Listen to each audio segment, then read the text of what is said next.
e os sinos anunciam que a igreja tem um novo líder. O escolhido é o cardeal argentino Jorge Mário Bergoglio.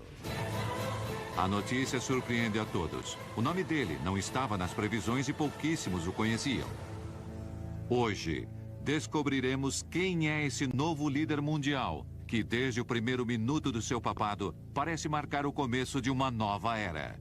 A Era de Francisco, o Papa do fim do mundo. Esse é o Vaticano, um pequeno estado de apenas 44 hectares com 900 habitantes. É o coração de uma das religiões com mais seguidores do mundo. É o lar de seu líder espiritual, o Papa. Há séculos um Papa substitui o outro após a morte do seu antecessor. Porém, a situação hoje é muito diferente. A poucos quilômetros da Praça de São Pedro, o Papa anterior, Bento XVI, está vivo e meditando na casa de descanso de Castel Gandolfo. Quais foram os verdadeiros motivos que levaram Bento XVI a renunciar? Existem muitas hipóteses. Decidi renunciar ao ministério que o senhor me confiou no dia 19 de abril de 2005. Fiz isso com absoluta liberdade pelo bem da igreja. Tenho consciência da gravidade desse ato, mas também sei que não estou preparado para desempenhar o ministério petrino com a devida força requerida. Para mim, a questão era muito simples. Com sua usual claridade, coerência e sinceridade, disse que já não se sentia muito bem, não tão forte, particularmente nos últimos tempos.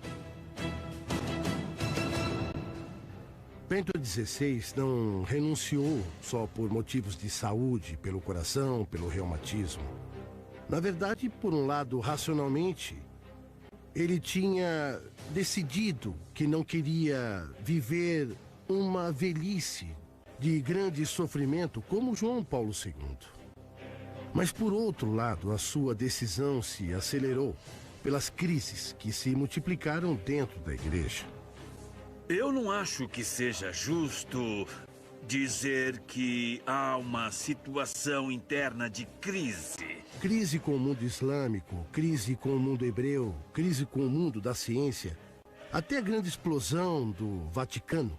Esses documentos que mostraram uma cúria dividida, notas de cardeais, corrupção, falta de transparência dentro do Banco do Vaticano.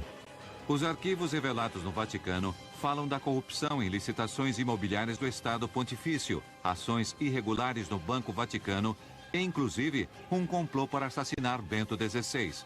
O culpado por essa filtração interna de documentos é o seu mordomo Paolo Gabrielli. A renúncia do Papa foi uma renúncia potente. Um gesto potente que impulsionou todo um sistema de poder. Ele se opõe a quem prejudica a imagem da igreja, está contra a sujeira da igreja, não? E se encontrou com a sujeira dentro da sua própria casa? Já no século XIII, devido às lutas internas, o Papa Celestino V habilitou a renúncia papal no direito canônico em meio ao escândalo. Bento decide fazer uso desse direito. Com certeza, o Papa Bento XVI teve a intuição, eu diria quase revolucionária, de pensar que havia chegado a hora de uma mudança. Mostrou que o papado é um serviço e também reconheceu seus próprios limites, dizendo em latim e muito solenemente: reconheço a minha incapacidade de administrar bem a minha missão. No dia 28 de fevereiro de 2013, a renúncia se torna efetiva. Bilhões de fiéis lamentam a perda de seu líder espiritual e fixam seu olhar no Vaticano. Aqui será escolhido o novo Papa. Como a maioria dos cardeais se encontra na Itália para acompanhar Bento XVI no último dia de seu papado, o conclave é convocado somente 12 dias depois. milhares de fiéis chegam à Praça de São Pedro. Antes de entrarem, os cardeais colocam as mãos sobre a Bíblia e juram manter o segredo de tudo o que aconteça ali. Os 115 cardeais de todo o mundo ficam separados em um recinto fechado sob o mural de Michelangelo, o juízo final, dentro da Capela Sistina.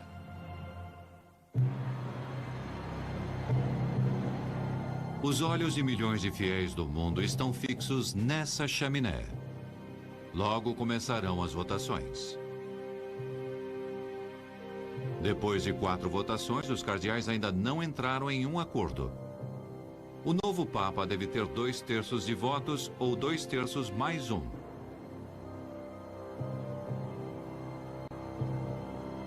Passaram 25 horas, desde que o conclave começou e a fumaça continua sendo negra. Na praça se unem pessoas do mundo todo com o mesmo desejo: conhecer quem será seu novo líder espiritual. De repente, faltando 20 minutos para as 8 da noite do dia 13 de março de 2013, as pessoas começam a notar uma mudança na cor da fumaça. Muitos não conseguem acreditar, mas logo os sinos começam a tocar e não há mais dúvidas.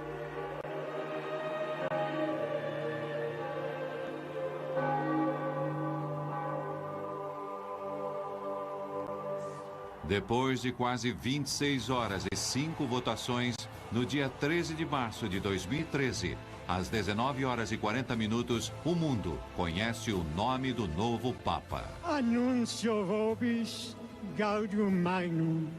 Habemus Papa. Dominum Georgium Marium, Sancte Romani Ecclesiae Cardinalem Bergoglio.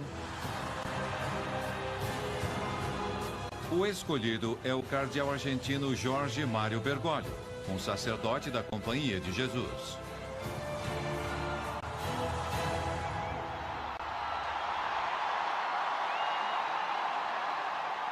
O argentino Jorge Mário Bergoglio é o novo Papa. Na Praça de São Pedro, um anúncio especial. Habemos Papa. A multidão está reunida desde... Uma multidão se junta para saber o nome do Papa, mas a maioria está surpresa. Ninguém estava esperando o cardeal Bergoglio. Irmãos e irmãs, boa noite. Vocês sabem que o dever do conclave é dar um bispo a Roma. Parece que os meus irmãos cardeais foram buscá-lo lá no fim do mundo, mas estamos aqui. Os cardeais eleitores tiveram muita coragem porque, diante da crise do pontificado ratzingeriano, diante o choque da renúncia, não tiveram medo. Não elegeram um cardeal de cúria, e sim corajosamente saíram inclusive da Europa. A surpresa positiva de ter justamente um latino-americano, essa talvez não fosse a grande surpresa, mas sim ter um Papa que se chama Francisco. Sim, essa foi uma linda surpresa. As apostas eram 70-1. Absolutamente diziam que não podiam acreditar. Uma grande emoção, mas também um grande espanto. Confesso que quando estava na praça e eu ouvi seu primeiro nome de batismo, Georgium Marium, eu compreendi em seguida que se tratava do meu irmão jesuíta, o padre Bergoglio, e me surpreendi muito porque nós estamos acostumados a nos ver como servidores do Papa. A alegria não oculta a surpresa de todos. O destino da igreja estará nas mãos de um Papa jesuíta e latino-americano, rompendo a hegemonia de séculos de papas europeus. Um Papa que não figurava como favorito em nenhuma previsão. Antes que o bispo abençoe o povo, eu peço que vocês rezem ao Senhor para que me abençoe. A oração do povo pedindo a bênção pelo seu bispo. Façamos em silêncio esta oração de vocês por mim. Foi uma surpresa. que traz novos ventos, frescos, de simplicidade, de proximidade. Eu estou muito emocionado. O Papa sul-americano, de Argentina, de Brasil, são irmãos. Então, uma beleza, tudo certo.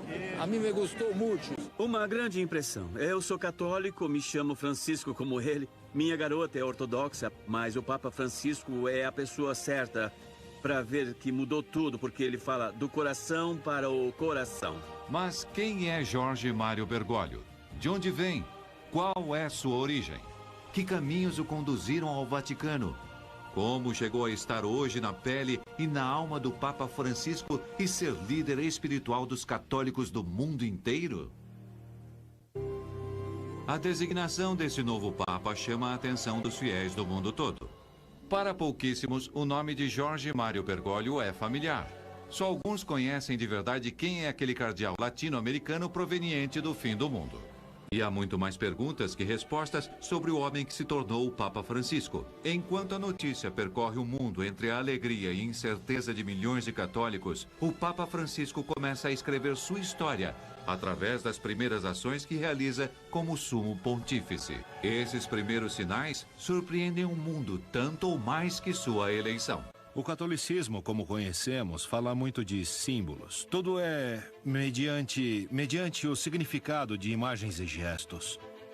Logo depois do Habemus Papam, Francisco se nega a viajar na limusine do Vaticano e vai em um furgão com os cardeais. Vai pessoalmente pagar a conta do albergue que tinha se hospedado até o conclave. Despreza o discurso em latim que tinham preparado para sua primeira missa, por uma homilia simples e direta, olhando no rosto dos presentes e em italiano. Desprezou todos os velhos símbolos de poder imperial. Ele não fala sentado no trono. Ele fala de pé, como um vigário. Decide não habitar o luxuoso apartamento papal, alegando que é escandaloso morar em um lugar onde cabem 300 pessoas. Despreza o famoso calçado vermelho papal e continua vestindo seus velhos sapatos pretos. Antes de sair à sacada da Praça de São Pedro, quando tentavam fazer o tipo de parafernália elaborada que acompanharia o Papa, e ele não quis e disse o carnaval acabou, e ele não via somente como uma maneira de se vestir. Essas simples ações para muitos são sinais de como poderia ser o rumo que seu papado seguirá e o rumo que a igreja deve tomar. Muita gente não gritava "Viva o Papa!". Eles gritavam "Obrigado, obrigado, obrigado", porque sentia a necessidade de um Papa humano. Mas os sinais de uma nova igreja trouxeram incerteza em alguns setores e muitos se perguntaram: quem é esse estrangeiro que os cardeais trouxeram do fim do mundo? Como foi seu trabalho pastoral durante mais de 50 anos em um país tão agitado e em transformação como a Argentina? Jorge sempre foi um homem simples. Eu me assustaria se tivesse mudado. Graças a Deus, Jorge continua sendo o mesmo. Jorge Mário Bergoglio é o filho mais velho de uma família de imigrantes italianos que nasceu dia 17 de dezembro de 1936, no bairro de Flores, na cidade de Buenos Aires. Há uma igreja emblemática que é a de São José de Flores, onde ele fez uma confissão quando era adolescente. Era 21 de setembro, porque sempre me lembro disso. Saí para passear com meus companheiros e passei pela igreja de Flores. Entrei e senti que tinha que entrar, essas coisas que sentimos e não sabemos explicar. E vi que vinha um padre andando. Não o conhecia, não era da igreja. Então, não sei o que aconteceu, senti como se alguém me agarrasse por dentro. E aí senti que tinha que ser padre, e não tive dúvidas. Não tive. Jesus não espera que procurem por ele. Ele vai ao nosso encontro. Depois de receber seu diploma como técnico químico e seguindo aquele chamado místico, aos 21 anos ingressa ao seminário da Companhia de Jesus para se tornar um padre jesuíta. Temos de estar a serviço dos outros. Nos ajudarmos. Como jesuíta, teve uma brilhante formação intelectual. Foi docente em literatura e psicologia e também estudou ciências humanas e teologia.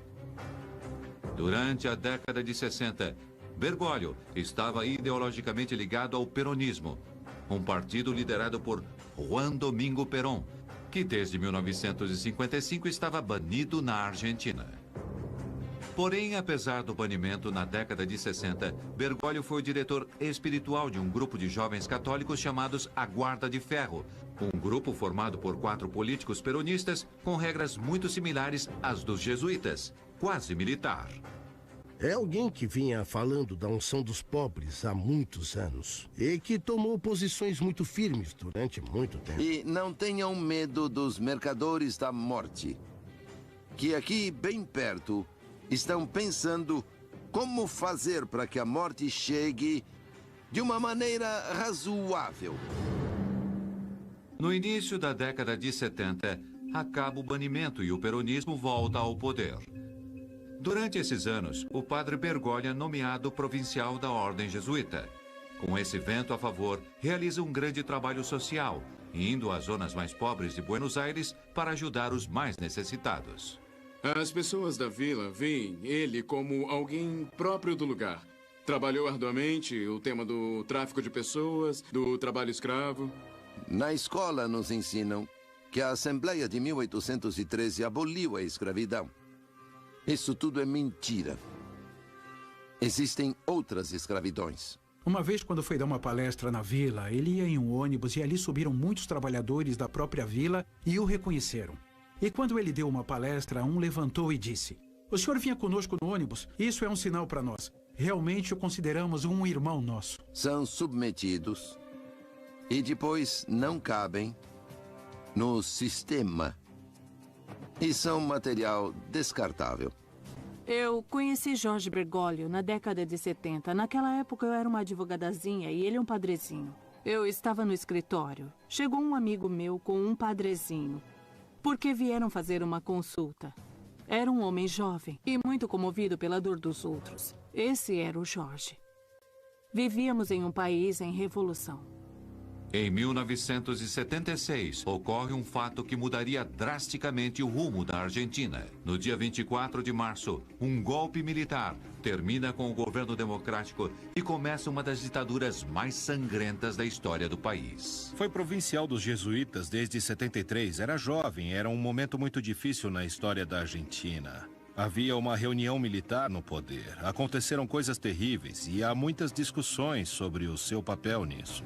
Esse golpe encontra o padre Bergoglio e seus sacerdotes trabalhando dentro dos bairros marginais. Há acusações de que a alta hierarquia eclesiástica está colaborando com o regime militar. Porque houve um conflito com a Igreja Católica, com a sua hierarquia. Porque uma parte da hierarquia foi cúmplice. Nesse contexto, não foi fácil para o padre Jorge Mário Bergoglio levar adiante seu trabalho pastoral. Sua alma se debate pelo seu dever como jesuíta e o próprio sentimento de ajudar os excluídos e marginais e, ao mesmo tempo, deve manter seus sacerdotes à sua ordem, longe da politização para não colocá-los em perigo. Em operações rápidas, os militares entravam nesses bairros e sequestravam todos aqueles que pareciam suspeitos. Os militares não entendiam. Se fosse branco, se fosse loiro, se estavam em uma vila, é porque diretamente eram terroristas e tinham que matá-los. São feitas listas com os nomes e sobrenomes. Nessas listas estão alguns sacerdotes jesuítas. Jorge disse aos padres que também eram jesuítas que não ficassem ali porque era altamente perigoso. Há diferentes maneiras de se viver sob um regime opressivo e ele tinha como líder religioso uma responsabilidade por todos. Os rapazes não queriam saber de nada, disseram que iam ficar. Jorge discutiu com eles, mas decidiram ficar. E um dia chegou uma tropa da marinha e os levou. Durante esses anos, Bergoglio teve que andar sobre uma linha muito estreita e arriscada. Jorge estava preocupado, fez uma quantidade de gestões para a liberdade deles. Eu me lembro que primeiro foi ver Videla. Acho que foi Videla que disse que tinham sido levados por uma sera. Os sacerdotes jesuítas que tinham sido sequestrados foram liberados pelos militares e fogem do país. A personalidade do padre Bergoglio vai se formando. Aprende estratégias, faz alianças e usa sua inteligência para levar a palavra de Jesus, sem que tudo isso seja considerado uma doutrinação ideológica por parte dos militares. São os filhos da herança que nos dizem: chorem. Chore, cidade distraída, cidade dispersa. Cidade egoísta deve chorar, pois precisa ser purificada por suas lágrimas. No ano de 1983, a democracia voltou à Argentina. O governo militar deixou uma enorme dívida externa que repercutiu a todo nível na vida dos argentinos. Foi um tempo de reconstrução, de esperanças, mas o país ficou devastado. Bergoglio teve que lutar com a herança que restou, a pobreza e todo o valor que ela trouxe. Nesta cidade, se exploram trabalhadores em oficinas clandestinas. Ele sempre foi assim. Teve essa dedicação especial por todos, e em particular pelos mais frágeis. Trabalhou arduamente o tema ligado ao tráfico de pessoas, ao trabalho escravo, da imigração, das pessoas que moravam nas vilas. Os acompanha, os aconselha, os cuida, os ensina a serem livres, a serem autossuficientes, a pensar. E na vida temos que caminhar, como caminhou Jesus, deixando pegadas que marquem a história, pegadas que deixem descendência. Ele enfrentou o poder político da época não uma, mas muitas vezes. Se nós abandonarmos a riqueza do humilde, por acreditarmos ser o que não somos, viveremos o pesadelo de um país que abandona seu destino. E será nossa culpa. Seu caráter ia se tornando cada vez mais forte, ia se tornando um grande estrategista. No ano de 1992, enquanto Bergoglio estava na cidade de Córdoba como diretor espiritual e confessor da Companhia de Jesus, ocorreu um fato que ia marcar o primeiro passo da sua carreira ascendente dentro da alta hierarquia da Igreja Argentina. Ele estava em uma igreja de Córdoba. Nem era o vigário, o arcebispo de Buenos Aires o chamou, o cardeal Antônio Quarratino, para que ele fosse um dos seus bispos auxiliares. Quer dizer, quem nomeia é o Papa, mas é o cardeal quem promove. Em 20 de maio de 1992, foi nomeado pelo próprio Papa João Paulo II, bispo de Alca e bispo auxiliar da Diocese de Buenos Aires. Eu costumo dizer que ele era uma espécie de forasteiro dentro da igreja e, a partir de 92, iniciou uma carreira meteórica. No ano de 1998, com a morte do seu superior, o cardeal Quarratino, Bergoglio assume seu lugar e se torna o arcebispo de Buenos Aires. Mas também por ser o bispo e particularmente o bispo de uma cidade tão rica, complexa e grande como Buenos Aires. E mais tarde presidente da Conferência Episcopal da Argentina. Sua presença no contexto latino-americano foi uma presença no governo, mas também com contato cara a cara, principalmente com os mais pobres, com as pessoas que mais precisavam de atenção e ajuda. Passarão poucos anos para que Bergoglio chegue ao posto mais alto das hierarquias eclesiásticas. Em 21 de fevereiro de 2001, Jorge Mário Bergoglio foi consagrado cardeal. Alguns meses depois, a Argentina viveria uma das maiores crises econômicas e sociais da sua história. O governo toma uma medida restringindo a extração dos depósitos bancários. As pessoas não podem mais retirar seu dinheiro dos bancos. O surto não demora a chegar. O povo sai para as ruas com o lema de que todos devem ir. A violência cresce até limites inesperados. Ele fala com veemência do fato que estas estratégias econômicas tornam o trabalho quase supérfluo e, por consequência, não tem escrúpulos para transformar em desocupados milhões de pessoas sem pensar nem um pouco em quanto sofrimento elas padecem. Bergoglio se encontrava no topo da hierarquia eclesiástica que um religioso latino-americano poderia imaginar. Mas no país dele, as pessoas lutavam para recuperar as economias de uma vida inteira. Havia brigas, mortos e feridos nas ruas.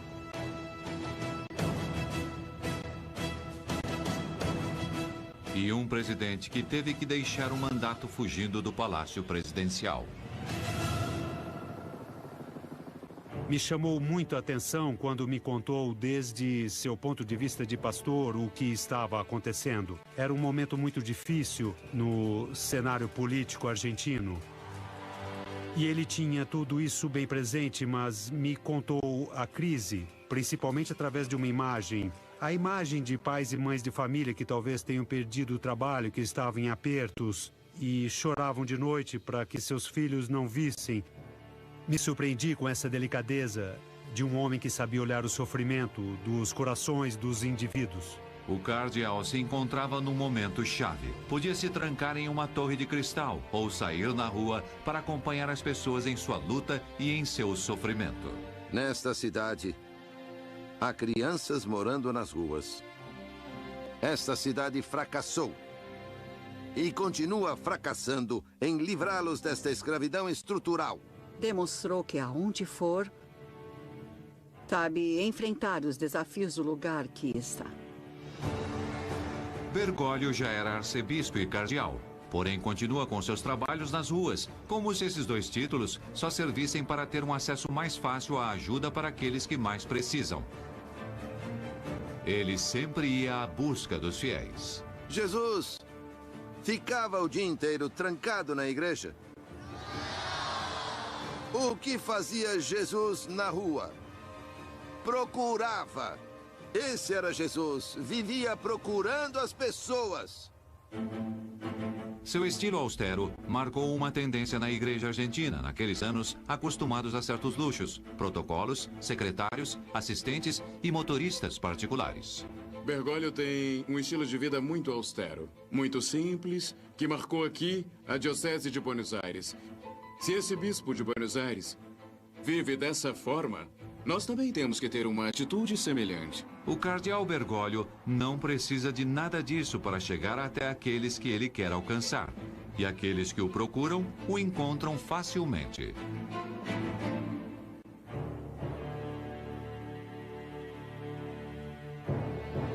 Em 2 de abril de 2005, uma notícia sacudiu o mundo. João Paulo II faleceu e a igreja deve eleger um novo papa. Em 18 de abril de 2005, o cardeal Bergoglio entrou na Capela Sistina com outros 114 cardeais. Ia começar o conclave que elegeu o sucessor de João Paulo II e existem dois favoritos. Por um lado, havia um cardeal muito forte, o cardeal Ratzinger. E por outro lado, no campo dos reformistas, o cardeal Carlo Maria Martini, que, entretanto, não podia ser papa porque estava doente de Parkinson. Com Martini eliminado, o olhar de um setor de cardeais se centraliza sobre o cardeal argentino. Acontecem as votações. Bergoglio obtém 40 votos. Ratzinger lidera a votação, mas não chega aos 2/3 ou 2/3 mais um que precisa para se consagrar papa. Nunca antes um argentino, um latino-americano tinha conseguido 40 votos como nós jornalistas podemos examinar, apesar de ser tudo muito secreto. Depois, na seguinte votação, o cardeal Bergoglio decide renunciar e pede aos cardeais que votaram nele que entreguem seus votos ao cardeal Ratzinger. Na seguinte votação, Ratzinger obtém os votos necessários e se consagra automaticamente como o novo papa. O que aconteceu com o cardeal argentino? Por que se autoeliminou de maneira drástica? A resposta é simples. Bergoglio sabia que jamais alcançaria a maioria dos votos. As sombras da época da ditadura na Argentina pairavam sobre ele como um passado funesto. Ele era candidato. Tinha excelentes votos, mas houve interferência de um dossiê que denunciava que Jorge havia colaborado com a ditadura militar. Antes do conclave, circularam entre vários cardeais eleitores documentos que comprometiam Bergoglio no caso dos sacerdotes jesuítas sequestrados e torturados durante a ditadura. Esses documentos diziam que Jorge Mário Bergoglio os tinha entregado. 5 anos depois, em 2010, Bergoglio é chamado para declarar como testemunha na causa dos sacerdotes. Então acontece um fato curioso. Com a reabertura dos arquivos, novas testemunhas são convocadas no caso, que contam novas histórias sobre o cardeal e suas ações durante os anos escuros na Argentina. Ouvimos muitas vozes que estavam nos contando histórias de sua atitude solidária, de que ia às vilas e de que salvou pessoas. Poderia ter feito mais? Com certeza. Bom, digamos que eu acredito que todos fizemos pouco ou nada, mas ele, pelo menos, ele fez algo. Essas histórias, longe de condenar Bergoglio, mostram um pastor que, em muitas ocasiões, tinha burlado os controles militares para ajudar pessoas perseguidas a fugirem do país para o exílio. Se os militares descobrissem, seria considerado um terrorista subversivo, que deveria ser executado. Em meio a crises e escândalos no Vaticano, depois da renúncia de Bento XVI em março de 2013, Bergoglio tem novas esperanças de substituir o Papa, graças à sua imagem renovada. Depois de várias votações, aparece na sacada, transformando-se em Francisco, o primeiro Papa jesuíta da história. Durante séculos, a chegada de um novo Papa para o trono de Pedro esteve rodeada de sinais misteriosos e previsões. Quais foram as profecias que anunciaram a chegada de Francisco? No século XII, o arcebispo católico Malaquias de Armagh, hoje conhecido como São Malaquias, entrou em transe. E viu uma fila de reinos papais a partir de Celestino II, o pontífice que reinava naquela época. Os nomeou e os identificou com um lema, desde o primeiro até o último, com bastante exatidão. O último era o número 112. Depois dele, seria o fim. Bento XVI era o Papa 111. E Francisco era o 112. Por isso, muitos pensam que ele é o Papa do fim do mundo.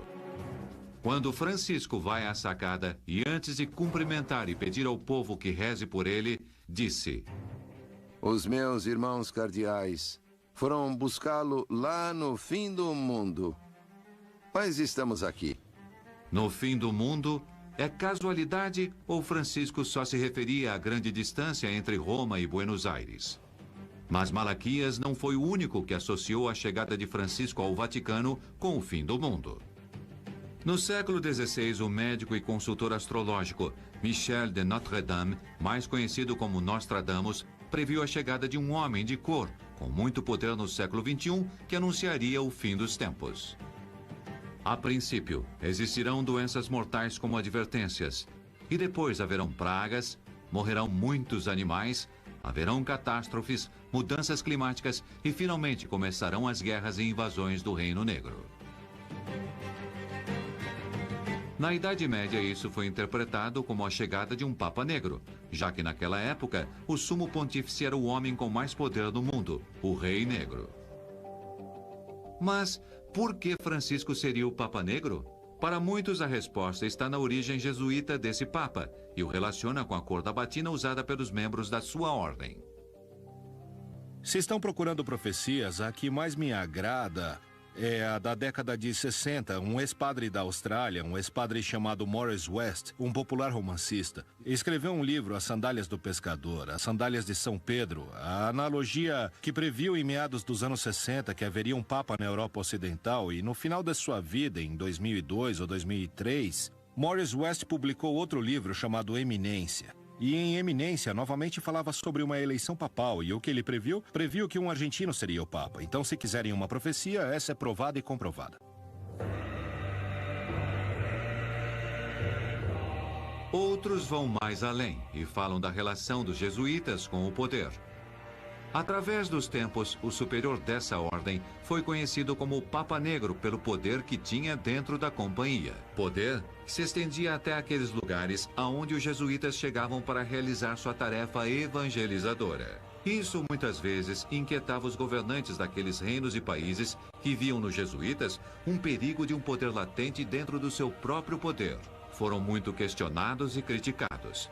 Napoleão falou sobre eles em suas memórias e advertiu: os jesuítas são uma organização militar, não uma ordem religiosa. O objetivo dessa organização é o poder em seu exercício mais despótico, poder para controlar o mundo sob a vontade de um único homem.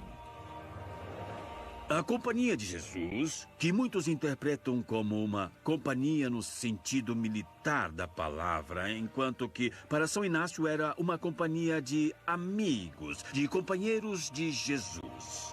Hoje, um jesuíta está à frente da Igreja Católica. Francisco é o líder espiritual de 1 bilhão e 200 milhões de fiéis no mundo inteiro. Sem dúvida, essa é uma situação de poder concentrada em um só homem, como advertiu Napoleão. Quem são os jesuítas? De onde vieram? Qual sua origem? Através da história, mitos e lendas rodearam essa ordem que foi fundada em 1540 por Inácio de Loyola. Foram fundados com uma inovação que não eram monges mendicantes, e sim como se fosse o braço armado de um exército que estão à frente da batalha. Há um quarto voto que os jesuítas fazem ao concluírem sua formação, que é a da obediência ao Papa nas missões. Toda vez que o Papa, diretamente ou através de nossos superiores, deseja nos dar uma missão, um encargo, uma tarefa à companhia, nós devemos estar bem preparados para obedecer, sem fazer perguntas, sermos imediatos e tentarmos fazer com o nosso coração o que o Papa pede. Por essa lealdade incondicional ao Papa, foram chamados soldados de Deus. Como Inácio de Loyola sabia que o Papa podia enviá-los a pregar nos lugares mais desconhecidos do planeta, acreditava que aquele que se entregasse em sua ordem deveria estar muito bem preparado. Quem ele procurava? A quem? As pessoas que eram católicas como ele? Não, buscava os que estavam longe, os que não o conheciam. São Inácio fundou esta ordem para colocar à disposição da Igreja e, em particular, do governo, em mãos do Santo Padre, um grupo de religiosos, de sacerdotes, que estivessem bem preparados, que tivessem uma espiritualidade sólida e uma boa formação cultural, para serem enviados a qualquer lugar onde o Papa considerasse útil para a Igreja. O conhecimento ocupou desde o começo da ordem um lugar importante na formação de um jesuíta. Francisco, por exemplo, fala vários idiomas, e sua formação inclui, entre outros estudos superiores, o de filosofia, ciências humanas, ciências e teologia. Eram pessoas intelectuais e que tiveram um enorme destaque na reforma católica, como é chamada. Mas, além do conhecimento, o missionário jesuíta deveria saber enfrentar as duras condições das terras remotas, às que podia ser enviado para evangelizar. Para isso, se preparavam com uma disciplina estrita e praticavam uma vida devota e austera.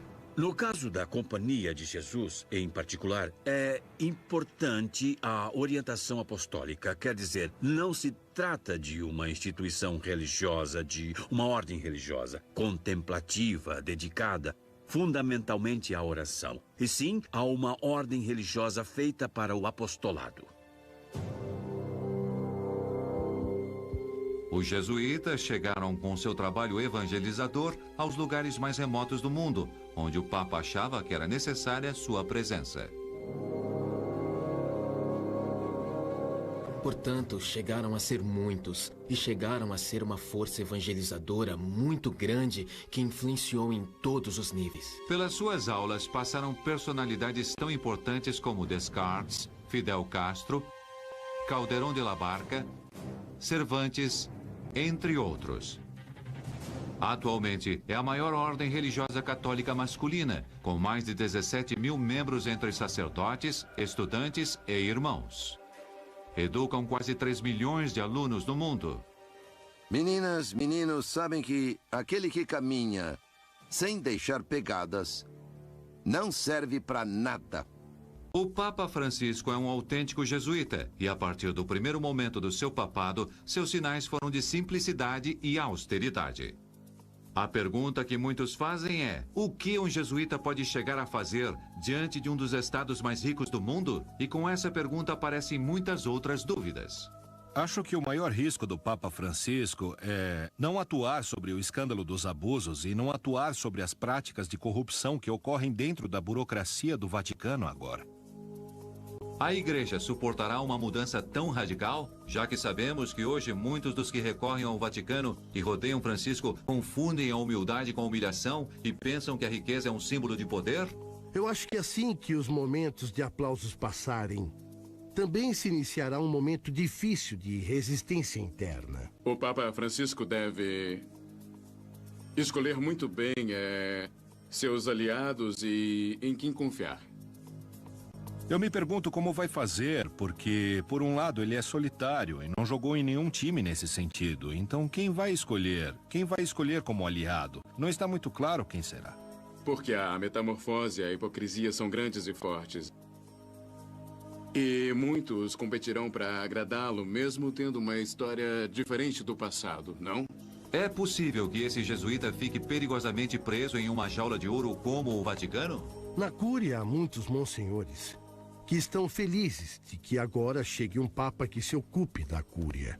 Eu acho que a maior resistência virá daqueles cardeais e bispos que temem que a perda do poder imperial do papado possa causar mudanças na Igreja Católica e possa inclusive reduzir seus papéis. Muitos acreditam que os cardeais nesse conclave não escolheram a um homem especial, e sim um representante da ordem jesuíta, porque eles são os únicos com a força e a disciplina necessárias para poder sair desses terríveis momentos de crises que a Igreja vive. Francisco está marcando um novo rumo na mudança da Igreja. Seu olhar é o que guiará os fiéis do mundo inteiro. O destino que está impondo é parte de sua identidade. E o escolheram porque ele é assim. A Igreja não deve deixar de ser um referencial, sair ao encontro das pessoas, sair pelas ruas, evangelizar. Com certeza se nota certo entusiasmo espiritual devido ao fato de tantas pessoas se aproximarem da Igreja. Vão aos santuários, se confessam, enfim, se produziu certa revitalização de entusiasmo e participação eclesiástica.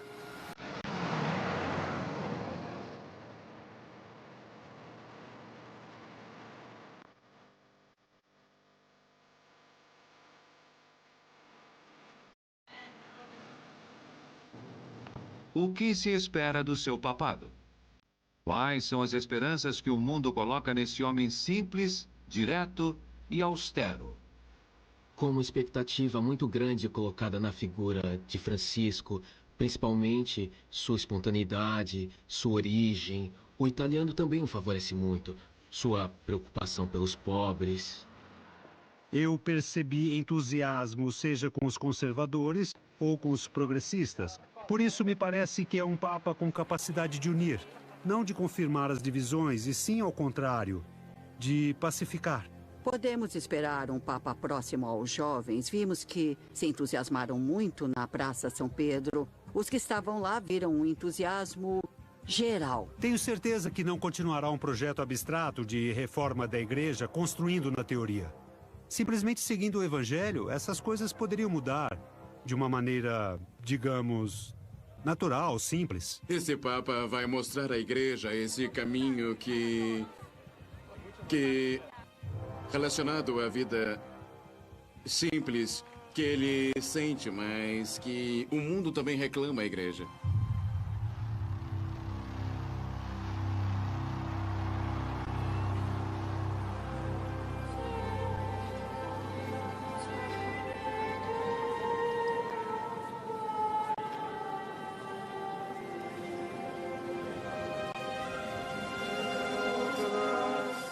A religião pretende se juntar e se reconciliar com Deus, com o Pai, com Jesus.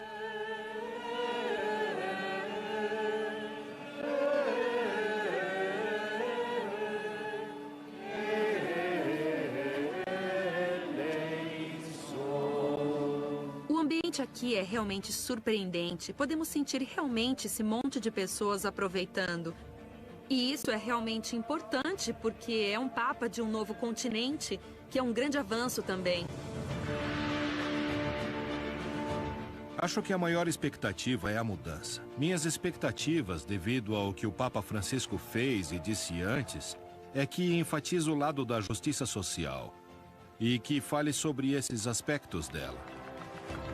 Eu acho que será algo novo, algo fresco. Ele fala do coração para o coração. É tão próximo e tão amável que transmite tanto carinho para a igreja e para as pessoas. Essa mudança é para o bem da igreja e da humanidade. Disseram que quer mudar a igreja. Não, quer mudar o mundo. Mas além das especulações sobre a eleição dele e o que anunciam as profecias, o certo é que para a igreja termina uma era e começa uma nova com a chegada do Papa Francisco. Há um final, mas também há um começo, e esse final não tem por que ser precisamente o fim do mundo. Começa uma nova era, a era do Papa Francisco.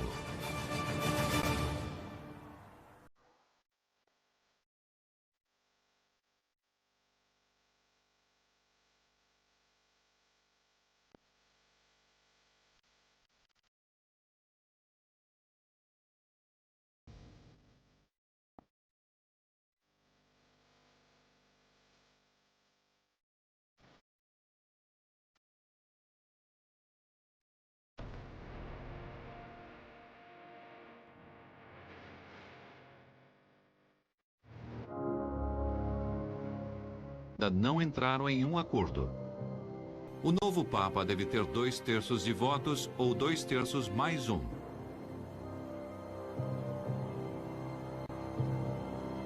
Passaram 25 horas, desde que o conclave começou e a fumaça continua sendo negra. Na praça se unem pessoas do mundo todo com o mesmo desejo: conhecer quem será seu novo líder espiritual. De repente, faltando 20 minutos para as 8 da noite do dia 13 de março de 2013, as pessoas começam a notar uma mudança na cor da fumaça. Muitos não conseguem acreditar, mas logo os sinos começam a tocar e não há mais dúvidas.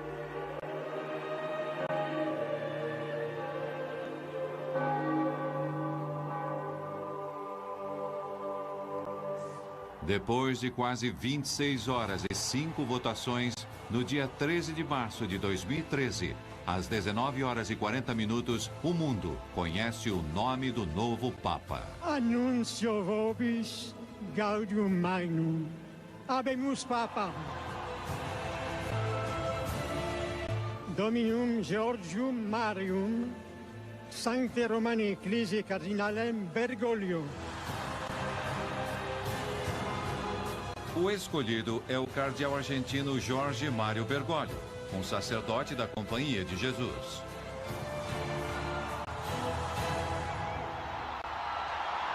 Uma velhice de grande sofrimento como João Paulo II. Mas, por outro lado, a sua decisão se acelerou pelas crises que se multiplicaram dentro da igreja. Eu não acho que seja justo dizer que há uma situação interna de crise. Crise com o mundo islâmico, crise com o mundo hebreu, crise com o mundo da ciência, até a grande explosão do Vaticano. Esses documentos que mostraram uma Cúria dividida, notas de cardeais, corrupção, falta de transparência dentro do Banco do Vaticano. Os arquivos revelados no Vaticano falam da corrupção em licitações imobiliárias do Estado Pontifício, ações irregulares no Banco Vaticano e, inclusive, um complô para assassinar Bento XVI. O culpado por essa filtração interna de documentos é o seu mordomo Paolo Gabrielli. A renúncia do Papa foi uma renúncia potente. Um gesto potente que impulsionou todo um sistema de poder. Ele se opõe a quem prejudica a imagem da igreja, está contra a sujeira da igreja, não? E se encontrou com a sujeira dentro da sua própria casa? Já no século XIII, devido às lutas internas, o Papa Celestino V habilitou a renúncia papal no direito canônico em meio ao escândalo. Bento decide fazer uso desse direito. Com certeza, o Papa Bento XVI teve a intuição. Esse é o Vaticano, um pequeno estado de apenas 44 hectares com 900 habitantes. É o coração de uma das religiões com mais seguidores do mundo. É o lar de seu líder espiritual, o Papa. Há séculos, um Papa substitui o outro após a morte do seu antecessor. Porém, a situação hoje é muito diferente. A poucos quilômetros da Praça de São Pedro, o Papa anterior, Bento XVI, está vivo e meditando na casa de descanso de Castel Gandolfo. Quais foram os verdadeiros motivos que levaram Bento XVI a renunciar? Existem muitas hipóteses. Decidi renunciar ao ministério que o senhor me confiou no dia 19 de abril de 2005. Fiz isso com absoluta liberdade pelo bem da igreja. Tenho consciência da gravidade desse ato, mas também sei que não estou preparado para desempenhar o ministério petrino com a devida força requerida. Para mim, a questão era muito simples. Com sua usual claridade, coerência e sinceridade, disse que já não se sentia muito bem, não tão forte, particularmente nos últimos tempos. Bento XVI não renunciou só por motivos de saúde, pelo coração, pelo reumatismo. Na verdade, por um lado, racionalmente, ele tinha decidido que não queria viver eu diria quase revolucionária, de pensar que havia chegado a hora de uma mudança. Mostrou que o papado é um serviço e também reconheceu seus próprios limites, dizendo em latim e muito solenemente: reconheço a minha incapacidade de administrar bem a minha missão. No dia 28 de fevereiro de 2013, a renúncia se torna efetiva.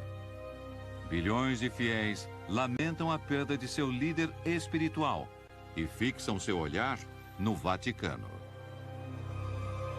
Aqui será escolhido o novo Papa.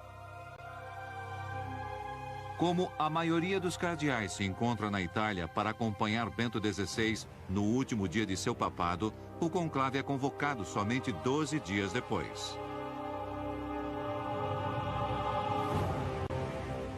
Milhares de fiéis chegam à Praça de São Pedro. Antes de entrarem, os cardeais colocam as mãos sobre a Bíblia e juram manter o segredo de tudo o que aconteça ali. Os 115 cardeais de todo o mundo ficam separados em um recinto fechado sob o mural de Michelangelo, o juízo final, dentro da Capela Sistina.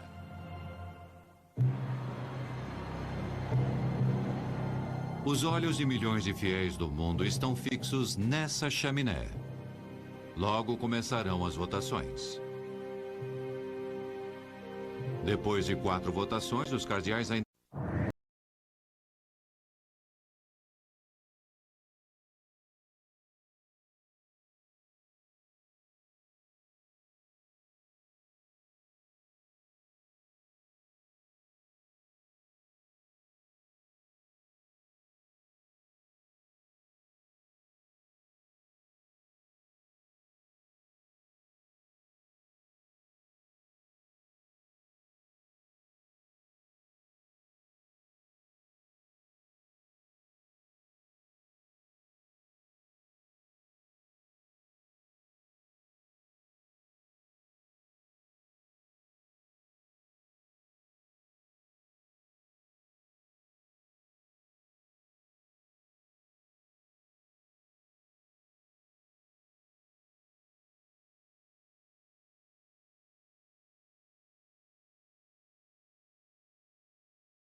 e os sinos anunciam que a igreja tem um novo líder. O escolhido é o cardeal argentino Jorge Mário Bergoglio. A notícia surpreende a todos. O nome dele não estava nas previsões e pouquíssimos o conheciam. Hoje, descobriremos quem é esse novo líder mundial, que desde o primeiro minuto do seu papado parece marcar o começo de uma nova era. A Era de Francisco, o Papa do Fim do Mundo.